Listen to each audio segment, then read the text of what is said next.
Hello, everyone, and welcome back to the full 90. We are here for obviously Gameweek 12 team selection. So, yeah, obviously, we just had another international break in between that. So, yeah, we're back again for this weekend for the football to kick off again for obviously Gameweek 12. So, yeah, it has been a while, obviously, filming again. Huss is not with us with this stream, so he'll be hopefully on the next one. So you'll have me for the obviously for the duration of this one. Before we get to this video, though, guys, make sure you give the video a like, leave a comment down below if you wish, and subscribe for more. So yeah, to begin with, obviously let's recap Game Week 11 quickly. So obviously let's start off with Donnarumma in goal for me. Obviously Man City clean sheet. Very nice against Liverpool. 3-0 win in the end. Maybe not a surprise. Liverpool are sort of in the rut at the moment. The gears are not going in their direction, and team chemistry is not flowing so far with the new signings. So, but on the other hand, Man City have sort of found their system and are climbing the table. So yeah, they are chasing Arsenal for that top position. But yeah, a very good win for them. Moving on to the back five, as you can see, it's a bit crazy. Obviously, Gabriel 1 point, no clean sheet for him, and currently has a flag.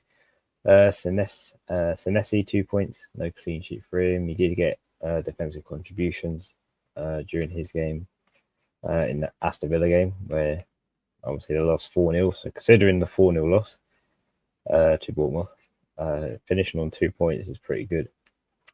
Van der Ven, again, only 1 point, conceded against Man United. In the end, it was a draw. Very interesting game to watch on both sides. Munoz gets his clean sheet against Brighton. That game ended 0-0 in the end. Kind of thought there'd be some goals in that game, but none on either side. And finally, Cash, who is flagged, also got his obviously got his clean sheet against Senesi. 4-0 in the end. No contributions to any of the goals, though, only the clean sheet.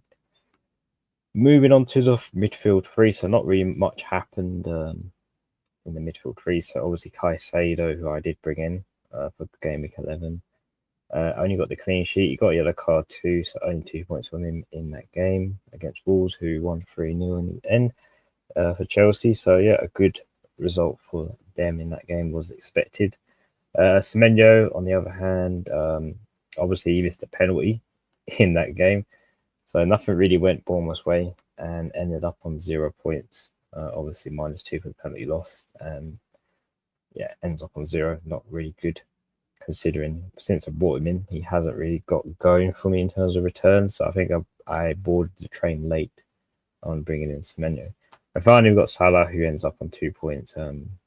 Again, no surprise. There's probably the worst start of the season that Salah's had in FPL in a long time, if not in all time. But yeah, 3-0 loss to Man City in the end. But a little bit more positives in the forwards. Obviously, João Pedro, who was my captain selection, did score. He also got a bonus 1 point as well.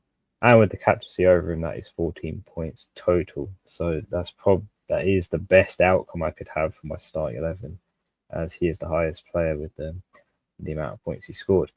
And then on the other hand, it did help that, well, did and didn't help. Obviously, Haaland did score, but also you missed a penalty. So those 2 points from that, 4 points from the goal he scored were taken off. So he ended up on 4 points. So yeah, kind of worked out there. Not captaining Haaland for that missed penalty, and then works out in favour of João Pedro, which did give me the green arrow.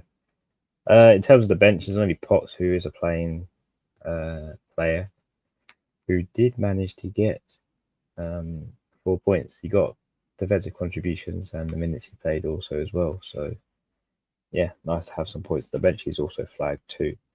But overall, it was a decent week. Not a high green arrow. I'm now up to 3.3 million. So yeah, not too bad.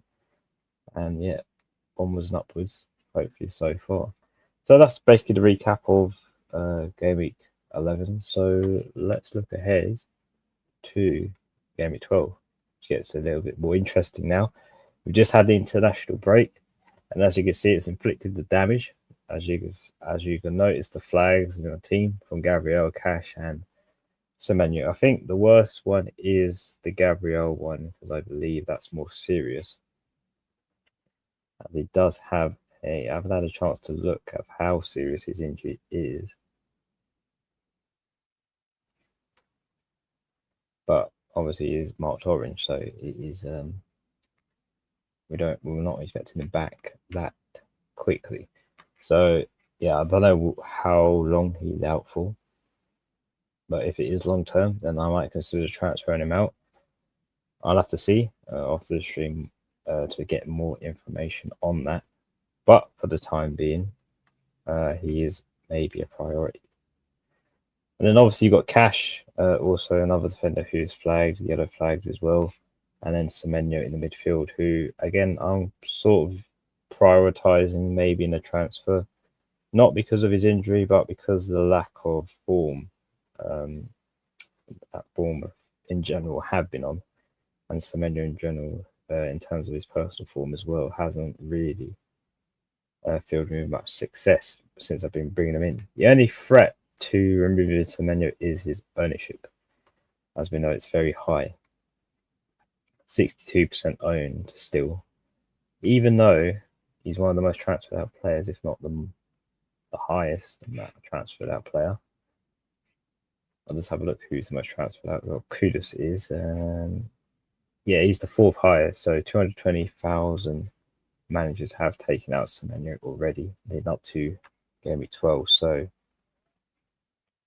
I am kind of split. I think the community of FPL is kind of split whether to get rid of Semenyo or keep him, despite obviously his form. There is also that yellow flag, but I think he'd be fine because it's not a very serious injury that he sustained. So, but we'll see if he does start against West Ham or gets benched or whatnot. He has good fixtures still. If we just take a quick look at Semenyo's fixtures in the next three at least, he has West Ham at home, Sunderland away, and Everton at home. Which again, you kind of expect something from those three fixtures from a player like Semenyo, even though he hasn't scored since Game Week 7. And his last return was in Game Week 8, where he got an assist. He's had 3 blanks so far, but if you look at the fixtures where he got the blanks from, Nottingham Forest, yeah, they won, and there was no contribution from him, but then they played Man City, and they lost to Aston Villa as well, both in those matches where obviously Semenyo didn't get anything from.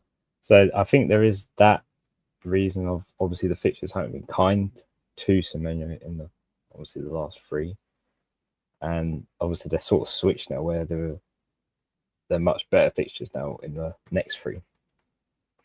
So kind of debatable on whether to get rid of Semenyo or not in that regard, but we'll see.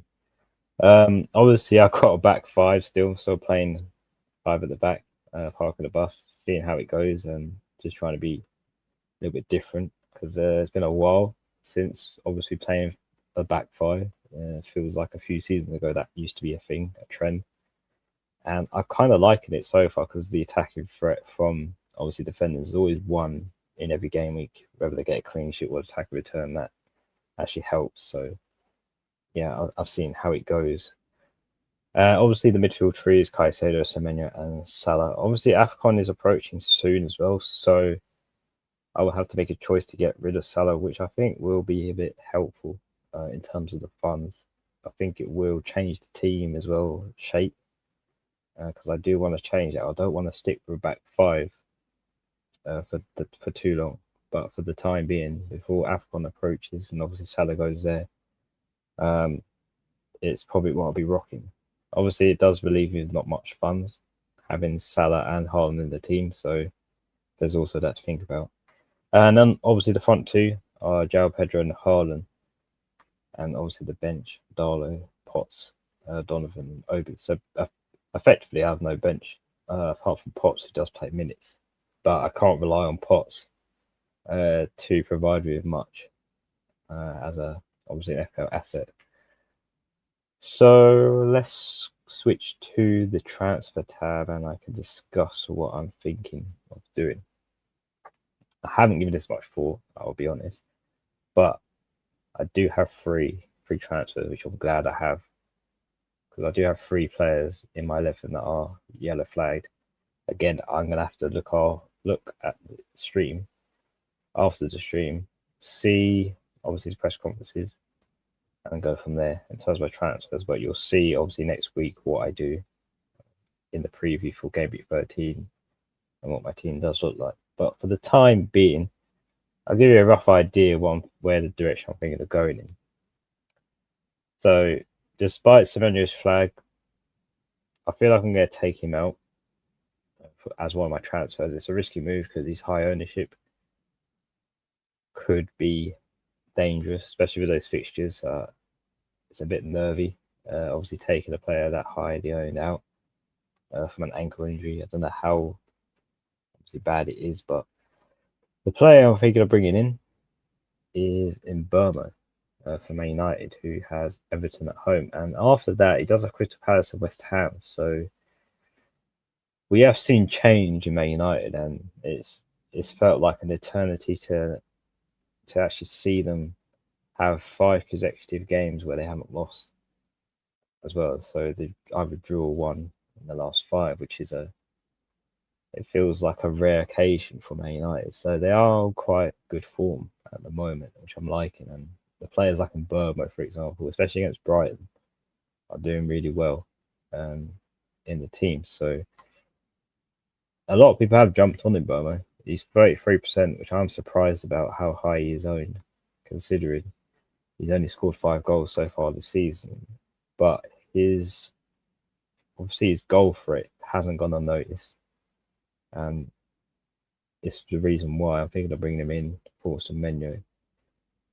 It is tight in terms of money, because that does leave me 0.1 and doesn't really get me to use another transfer elsewhere if I want to upgrade a player. So if I am to bring another player in, it has to be a downgrade from my starting 11.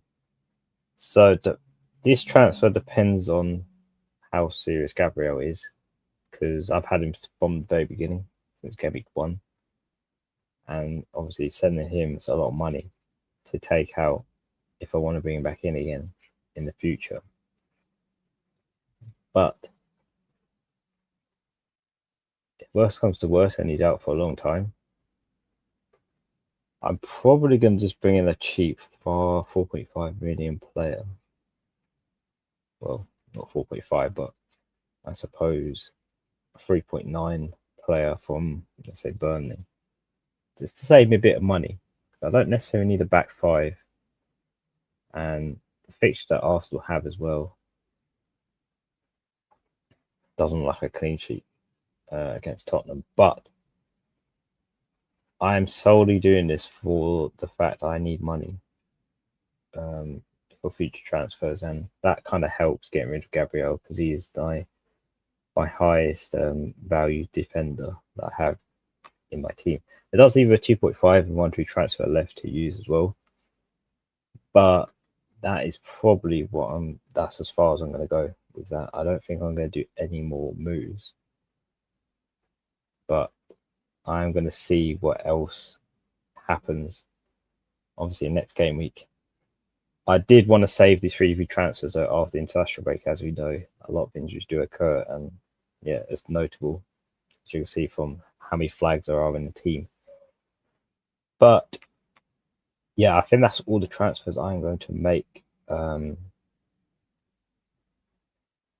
Yeah, I think that's all the transfers I'm going to make in terms of plans. It could possibly change, but that's what I'm looking for in terms of direction for game week 12. And obviously, captain choice. So I'm probably going to stick it on. If I go back to the obviously selection of my team currently, I'll probably get stick it on Haaland. I have been swayed between Haaland or João Pedro, whether I want to go João Pedro again, because Haaland does have Newcastle away. and I feel it's going to be a tough fixture for him to score in. But again, indecisive. It's either between those two. I'm not really looking elsewhere. I mean, obviously Salah, no chance because of Liverpool, the way they're playing at the moment. It's probably to surprise that I still have Salah in the team as well. But because of his low ownership as well, it kind of helps if he does to get anything, because even if he scores or gets a haul, I mean, he has 3 nice fixtures coming up for Liverpool, so surely something happens. This probably is a nice time to have Salah, and hopefully there's some returns in those fixtures coming up for him. But I don't think I'm going to captain it anytime soon until I see some improvement from Liverpool's current form, which is pretty bad at the moment. So it's going to be between João Pedro and Haaland.